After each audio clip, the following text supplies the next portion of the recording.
tired of talking to principals and saying, hey, I know we've lost this teacher. I want you to see if you can figure out a way of not hiring somebody back. Okay? Because when I do that, I'm just hurting our kids. I'm tired of talking to our band director. He comes to me, does a marvelous job, and tells me that he's got equipment that's broken, and he needs it fixed. And I have to look at him and say, we can't do it. And you've got to make some decisions. Maybe that means we need to have less kids in band. I don't say that, but that's the reality, because we don't have the equipment to go around. So we've got to take a stand. We want, and I'm speaking on behalf of our teachers who I've met with twice in the last couple of weeks, we want to stand arm in arm with the others in Oklahoma that it's time. They desperately want to give our kids all they deserve and more, and we just want you, the Morris School community, to stand with us. Tonight, our school board is going to be considering a work stoppage along with other boards across the state. Many already have. Many are meeting tonight. Many are meeting in the weeks to come. And you know what? There is a lot to consider. It is a very difficult decision. It's a difficult decision for all of us. And what we need, though, we need you. We need you to be with us. That's important. We don't want to go at this alone. If we do this, and we do it as a school community, and I'm including, that's our parents, that's our community leaders, that's our kids, that's our teachers, our support staff, that's everybody in Morris. If we do this together, I truly believe that we will come out, no matter what the outcome is in Oklahoma City, we'll come out better in Morris, Oklahoma. We'll come out forever changed, and that's going to be our success. As I get ready to start answering some of your questions, I want to address just one that was asked several times. Many of you in the survey asked, what can I do? What can I do personally to help you guys in this endeavor? And here it is. Don't just tell us. Don't just tell us that you're with us. But we need you to be with us. I don't even know what the population in Morris is. But can you imagine if every person in Morris committed to calling up there every single day, sending an email every single day, sent truckloads every single day to the Capitol. We, this small community in Oklahoma, we actually could make a difference. But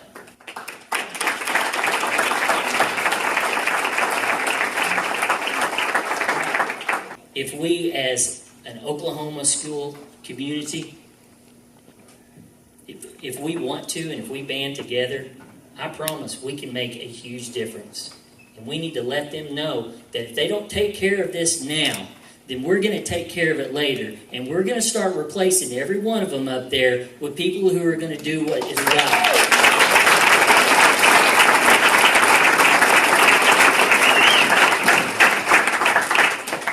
I really wasn't going to talk. I just put my name on it just in case I needed to.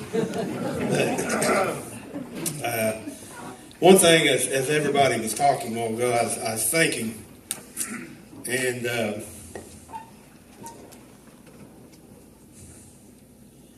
this school is dear to me. And, you know, we want a lot of things. And, you know, one thing that I've always, since I've been a principal, I've always wanted our kids safe. No matter if it's in the classroom, out on the sporting fields, or wherever they went.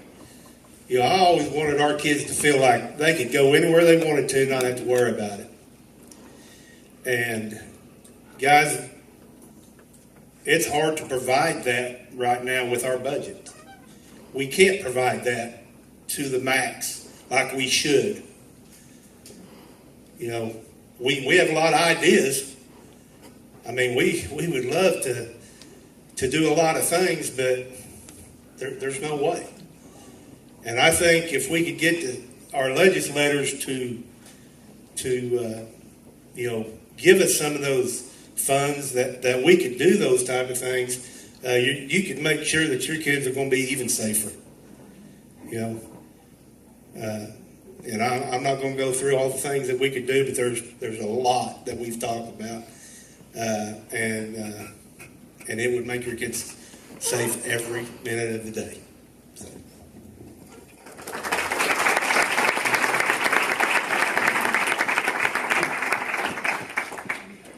For those of you who don't know me, my name is Mark Coots. My wife is a 4th grade teacher here. I am a graduate of this school. And as Mr. Uden said, I'm passionate about this school too. My wife graduated from here. I graduated from here. My daughter is a senior here, which tears me up just thinking about that. But I would like to stand here before you and say that my daughter, who's already been accepted to OSU, go Pokes, is prepared for college. But I can't. And it's not of any fault of anybody that's in this room. It's because of the funding that has been put upon this school.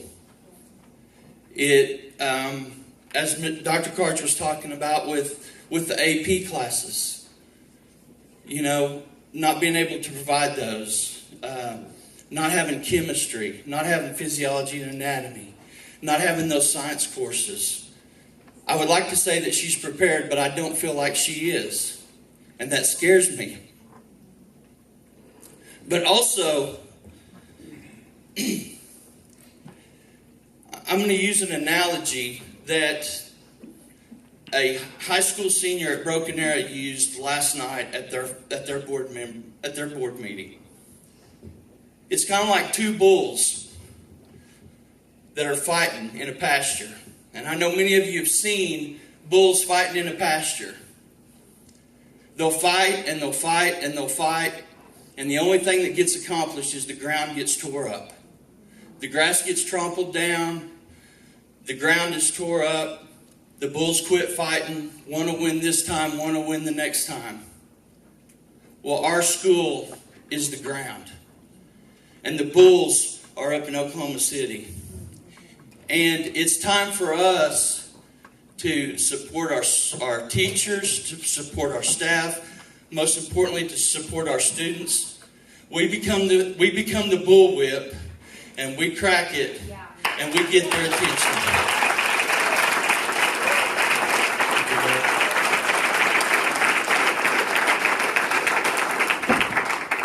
Okay, guys, I don't even know if I need this thing, and I wasn't planning on speaking tonight because I know some of you are tired of hearing my voice the last 2 weeks. This is something I'm really passionate about, and Mr. Ruben's already got me tearing up. So, first off, I'm a transplant to Morris. 18 years ago, my family and I moved to this side of the state, and we researched every school in this county deeply because my son was going into pre-K.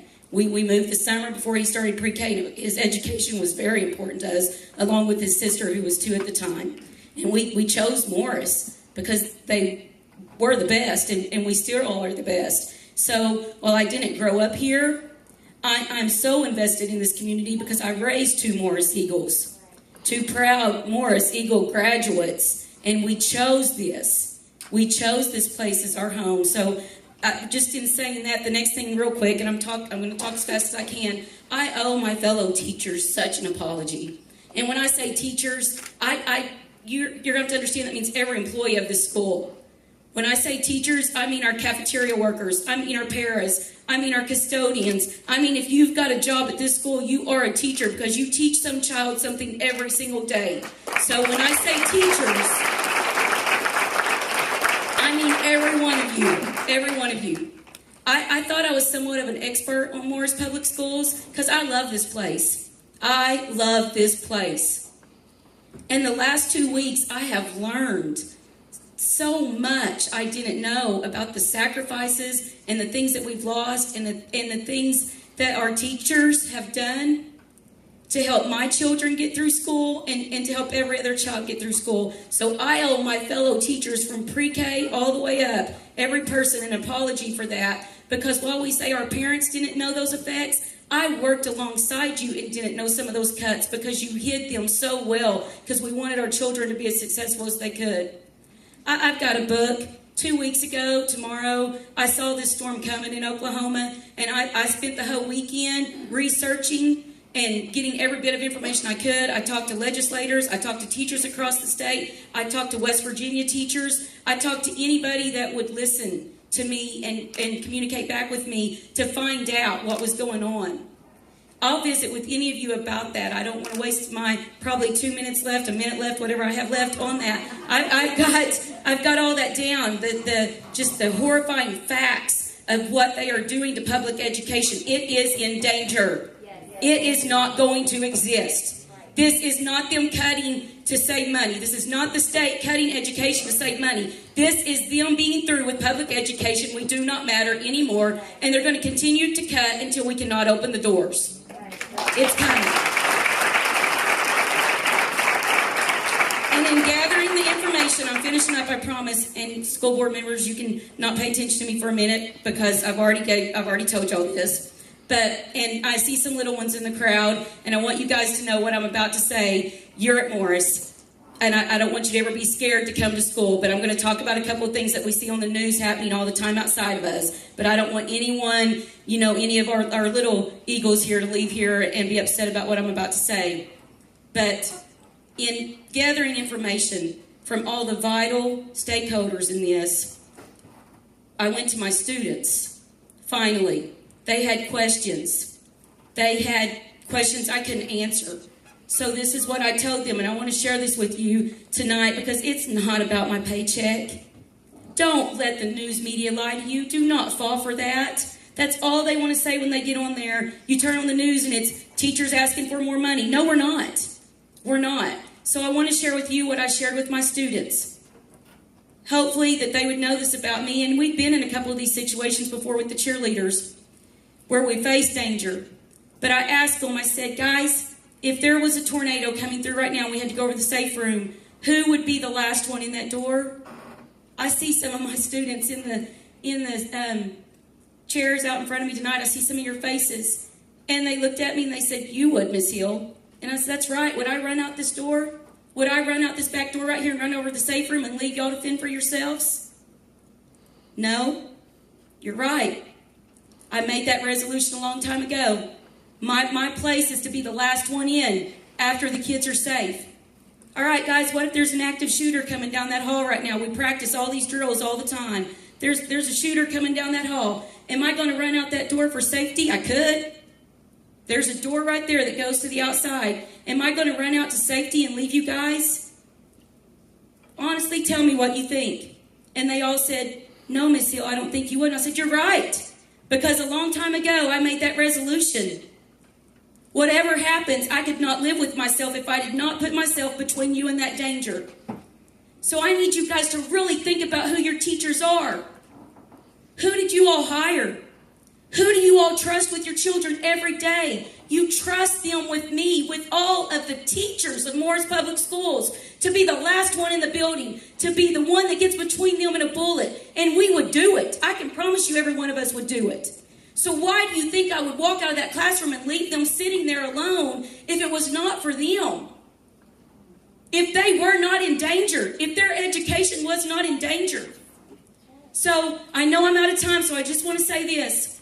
The next time you hear that on the news, the next time someone says, those teachers just want a raise, those teachers are leaving their students because they want more money, please, for just a second. I'm not telling you how to judge that or what opinion to form, but for just a second, just think. With those same people that you trust to get between your child and danger, who are they?